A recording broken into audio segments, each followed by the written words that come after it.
no, day. Dako ni. Dako na ni. Ko dako gina makang iri agad. Yan ang lupa. They cut it pala. They cut it pala on the eye para lumabas needs. Yung sa mata. Asa man diya nang di. Kani, dili naman yung hiwaon, anak naman lang ni kani. Asa man sa mutubo diya. Kani. This eye. Oh, Ayan, diyan sa mag-sprout needs. Wala.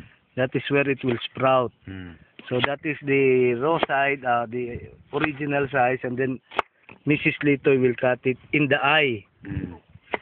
Yan. Ani pananglit. And yan. Then they get the eye. Yan ang mata. Putlon diha. This is another Another eye. Anak lasad. Diha. Yan. Kung upat ang mata, Imo na slice yung to sunga. slice on pagid mo. Sama ni. Kana usa ka mata. Kana. Kana. Kani mata ni. Kana. Pila ka weeks na nimo ibutang na sa sako unya nimo Karon ugani siya. paugaon gyud din siya. Okay, ipa-dry nimo na. Okay. After Kahuman. drying, imong isulod sa sako para mo bati siya kainit, mo sprout ni siya. Okay. Pila ka weeks ang nasa sako? 1 week nasa sako. After 1 week sa sako, plant na.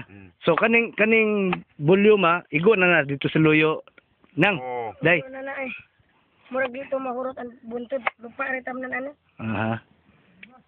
Mau ba? Okay. Kini day putla ni ay. Ayo, moturok na.